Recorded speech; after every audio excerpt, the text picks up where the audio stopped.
গোপালগঞ্জের ঘটনাকে কেন্দ্র করে আমেরিকানদের কোন একটা চিঠি এসেছে ঢাকায়।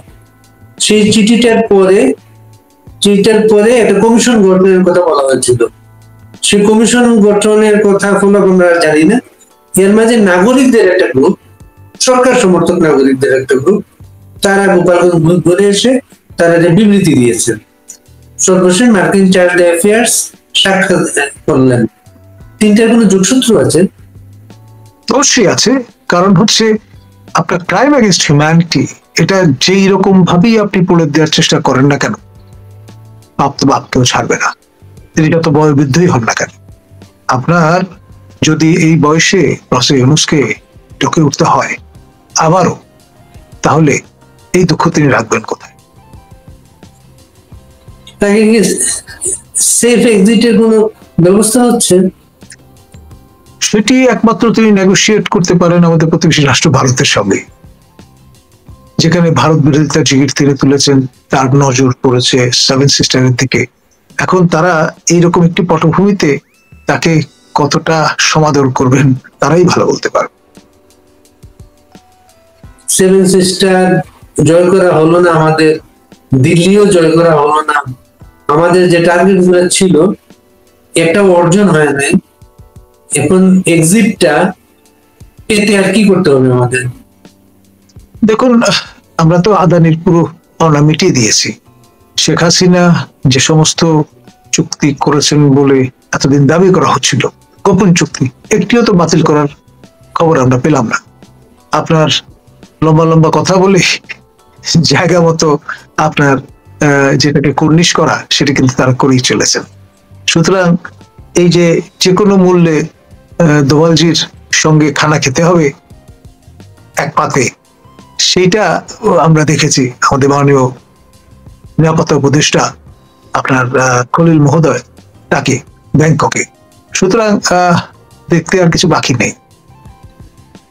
আগস্ট বাংলাদেশের ঘটনা বলে একটা মাস আগে আওয়ামী লীগ ক্ষমতায় যখন শোকাবহ মাস, আগস্টের দুটো ঘটনা এখন খুবই আলোচিত। তিনটা ঘটনা, একটা তো 15 আগস্ট আছে, 21শে আগস্ট আছে, একটা সর্বশেষ 5ই আগস্ট। এবং আপনি আগস্টকে কেন্দ্র করে আপনার যে প্রেডিকশনটা, আগস্টেই ঘটবে না পরে ঘটবে? এটা আমার ধারণা ওই যে একই তত্ত্ব, you must hit the iron when it is hot.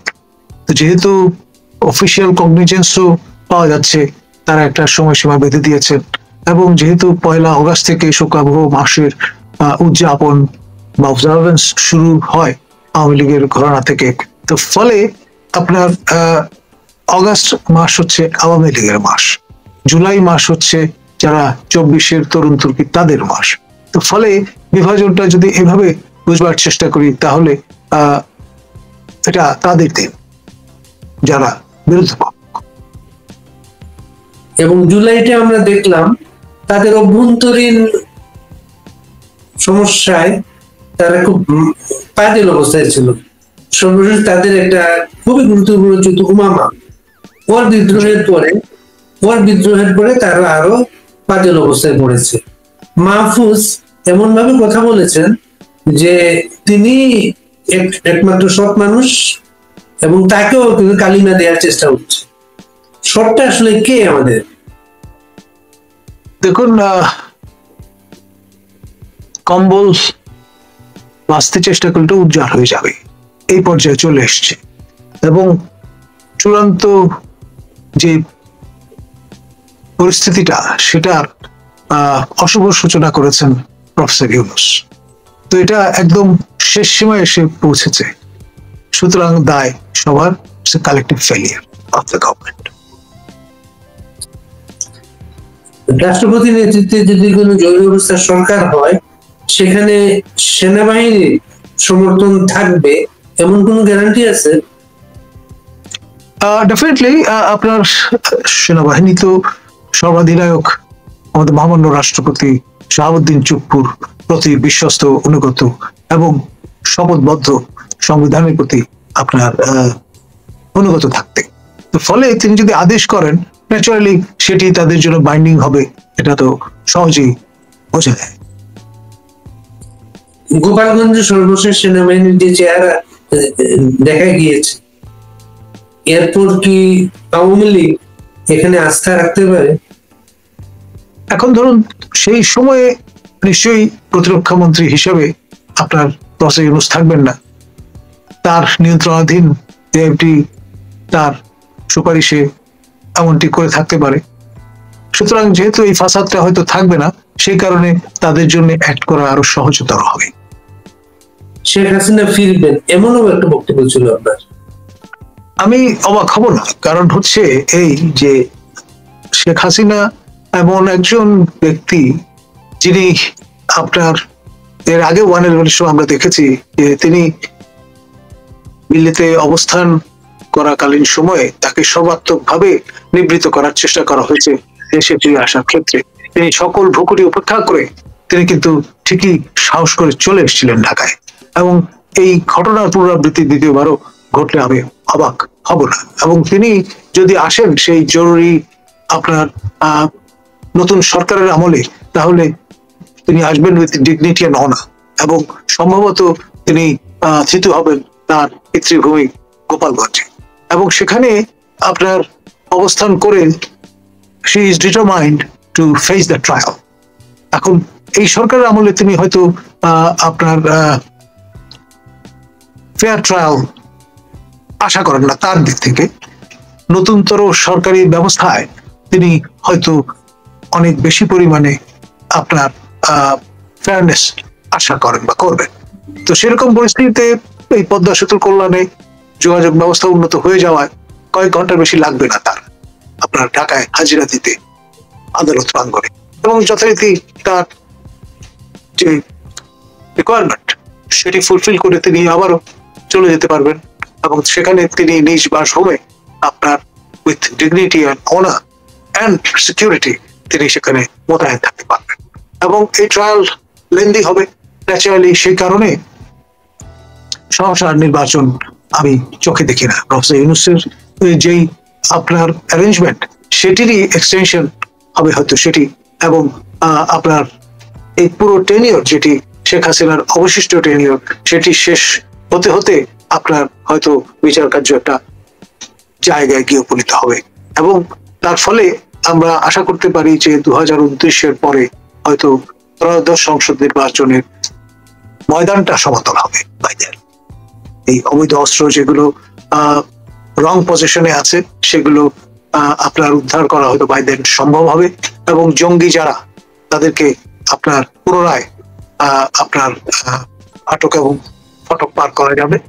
আর এই যে ধরুন অভিজিৎ হত্যাকাণ্ডের আসামি তাকে এই জামিন দিয়ে দেওয়ার মতো ঘটনা ঘটেছে, এই বিষয়গুলো তখন হয়তো অনায়াসে আপনার কার্যকর করা সম্ভবপর হবে বলে মনে করি না। আপনি কিন্তু নতুন একটা আলোচনার সূত্রপাত করলেন। আপনার সূত্রপাতটা এই যে শেখ হাসিনা আসবেন, শেখ হাসিনা আসা মানে তো তাকে আইনের কাছে সমর্পণ করা, সেটা তিনি কি জেলখানা বলছেন এটা, যেটা গোপালগঞ্জে বা টুঙ্গি পাড়ায়? দেখুন, জীবনের দুটি মুহূর্ত এক নয়। 111-এর সময় তিনি এবং তার যে কাউন্টারপার্ট মাননীয় সাবেক প্রধানমন্ত্রী খালেদা জিয়া দুজনেই দুটি সাব জেলে অবস্থানরত ছিলেন, এবং সেই সাব জেল রচনা করা হয়েছিল আমাদের সংসদ ভবন প্রেমিসেসে। তো সেটি হয়তো নতুন তর অবয়ব নেবে। তিনি নিরাপত্তাজনিত কারণে যে কারণে দিল্লিতে অবস্থানকালীন সময় যে কোনো জায়গায় যাচ্ছেন না, ঠিক সেরকম ভাবেই আপনার গোপালগঞ্জে তার যেই স্থায়ী ঠিকানা সেখানে তিনি অবস্থান করবেন।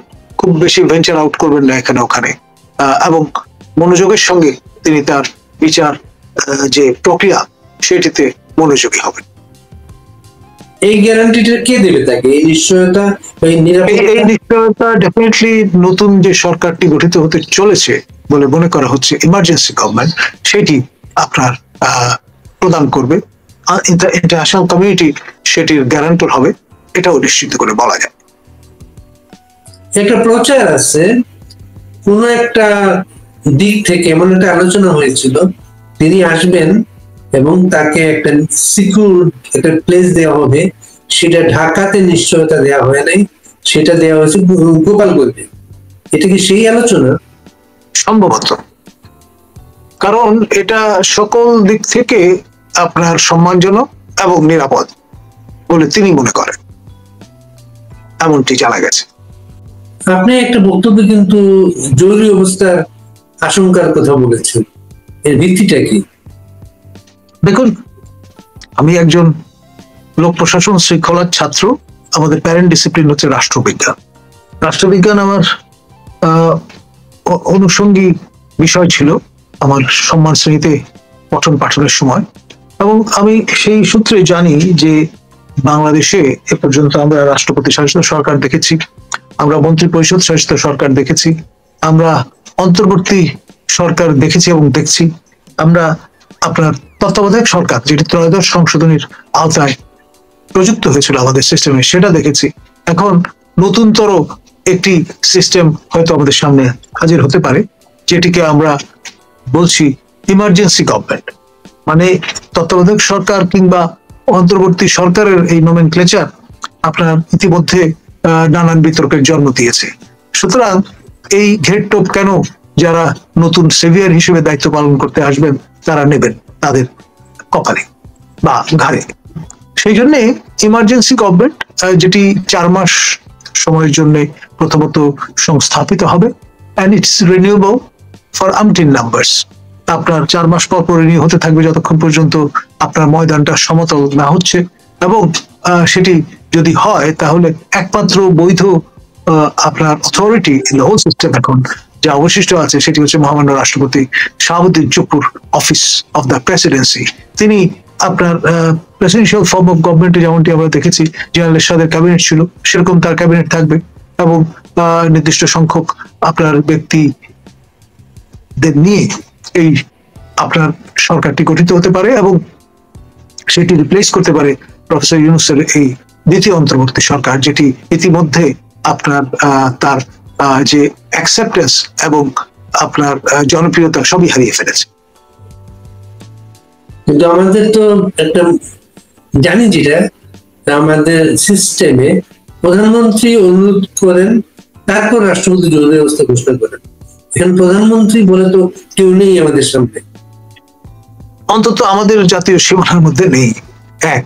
দ্বিতীয়ত এই বিশেষ পরিস্থিতিতে মহামান্য রাষ্ট্রপতি যেহেতু একমাত্র বৈধ authority in the whole system, তিনি সুমোটো, যেমন কোর্ট যেমন সুমোটো অনেক সিদ্ধান্ত নিতে পারে, সেরকম ভাবে তিনি হয়তো একটা ইমার্জেন্সি গভর্নমেন্ট আপনার সংস্থাপন করতে পারেন, এবং এটি আইনসম্মত, বিধিবিধান সম্মত, এবং আমাদের কনস্টিটিউশনাল ফ্রেমওয়ার্কের মধ্যে এটি যায়। এদিকে আমাদের বিচার বিভাগকে কোন ধরনের সুপারিশ দিতে হবে অথবা রেফারেন্স দিতে হবে? ডেফিনেটলি না, এটি দেওয়ার প্রয়োজন অনুভব করেছিলেন যারা এই দ্বিতীয় অন্তর্বর্তী সরকার গঠন করেছিলেন। কারণ আপনার এখানে এক ধরনের যেটা শোনা যায় যে ধাপাবাজির আশ্রয় নেওয়া হয়েছে। আপনার মাননীয় প্রধান বিচারপতি এবং মাননীয় বিচারপতি দ্বয় তারা 5 তারিখ থেকেই ক্যান্টনমেন্টে আপনার আবাসন নিয়েছিলেন। তো ফলে তাদের রেফারেন্স কিভাবে দিলেন যারা এই রেফারেন্স হাজির করলেন, এখানে একটা বুজরুকি আছে। তো ফলে এটার প্রয়োজন বোধ আর হবে না। আরেকটা নিউজ যেটাকে সত্য কিনা আপনি খোঁজ নিয়েছেন কিনা, সেনাবাহিনী আর তাদেরকে কোনো প্রোটেকশন দেবে না, এমন একটা খবর বেরিয়েছে। আপনি এই খবরটা সমর্থিত কতটুকু সেটা নিয়ে আমি নিশ্চিত নই। অসমর্থিত একটি খবর, কিন্তু কেউ প্রতিবাদ করছেন না, বা আইএসপিআর এর পক্ষ থেকে এখন পর্যন্ত কোনো ক্লারিফিকেশন আমরা পাইনি এর পক্ষে কিংবা বিপক্ষে। সাধারণত যদি সবাই যা কিছু রবে তার কিছুটা তো বটে, ডেফিনেটলি আপনার no one will be amused অবশ্যই এরকম আপনার পরিস্থিতিতে। কারণ আপনার গোপালগঞ্জের যেই মিলিটারি অ্যাকশন সেটি নিয়ে নানান আলোচনা সমালোচনা হয়েছে দেশব্যাপী, দেশের বাইরে। ফলে সেনাবাহিনী তো তার ইমেজ নিয়ে সবসময় আপনার প্রোটেক্টিভ থাকবে, এটাই স্বাভাবিক। তো ন্যাচারালি তারা তো সবার কাছে গ্রহণযোগ্যতা হারাতে চাইবেন না সঙ্গত কারণে, এবং they are suppose to be the land of the last resort. তো সেই জায়গাটায় কোন একটি অনিবন্ধিত নবগঠিত দল, যাদের কপালে এত রকম আপনার কলঙ্ক তিলক ইতিমধ্যে স্পেস করে নিয়েছে, সেই দায় কেন তারা বহন করবেন? সঙ্গত কারণেই এটা নিয়ে তারা যদি এ ধরনের পদক্ষেপ নিয়ে থাকেন, তাহলে বৃহত্তর জনগোষ্ঠী সেটাকে সাধুবাদী জানাবে, এতে কোনো সন্দেহ নেই। জুলাই সনদের কি অবস্থা আপনার চোখে? জুলাই সনদ হয়ে গেছে এখন একটা ক্যাচ-20 বিষয়, আপনার নানামুখী টানাপোড়েনের মধ্যে এটা পড়েছে।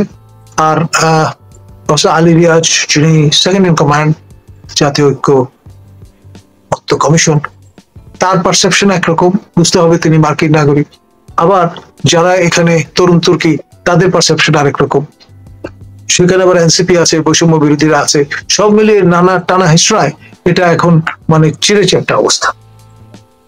এবং অনেকেরই ধারণা যে এটা মূল স্পিরিট হারিয়ে ফেলেছে, কারণ এটা যদি তারা এটা চর্চা করতেন গত বছরের অগাস্ট মাসে, তখন লোহাটা গরম ছিল, বাড়ি দিলে এই গনগনে লাল লোহাটা শেপ নিত। এখন ঠান্ডা হয়ে গেছে, যতই আপনার হ্যামারিং করেন এটা কিন্তু কোনো শেপ নেবে এমনটি মনে হয় না। 3 তারিখে একটা ঘোষণার ব্যাপারে একটা হুঙ্কার ছিল, সেটা কি বলবৎ আছে? সেটি আপনার এই হুঙ্কার অনেকটা ঝিমিয়ে গেছে, কারণ তাদের একটা ধারণা ছিল যে তারা এটি হাজির করবেন, সংবিধান বিলুপ্ত ঘোষণা করবেন, সেটা বোধহয় করা হয়ে উঠছে না। এবং তার ফলে তারা নিজেরাও নানা মতে বিভক্ত হয়ে পড়েছেন, এক ধরনের ব্লেম গেমের মধ্যে আছে, এটা এখন বলা যায়। যে খসড়া প্রকাশ পেয়েছে সেটাকে আপনি কিভাবে দেখেন? আমার মনে হয় এটা একটা ক্যামোফ্লাজ। মূল যে খসড়া, সেটি 3টি দলের সঙ্গে তারা শেয়ার করেছেন, সেটি একটি হচ্ছে বিএনপি, একটি জামাত ইসলামী, আর একটা এনসিপি। সেটি কিন্তু আমাদের কারো কাছেই নেই। 3 তারিখের আগে হয়তো এর প্রকৃত স্বরূপ বোঝা যাবে না। তারা নানান রকমের স্কিমে অভ্যস্ত, খেয়াল করে দেখেন, নানান রকমের বুলি বচন আউড়ে তারা কিন্তু তাদের ভাষায় বিপ্লবটি সফল করেছেন।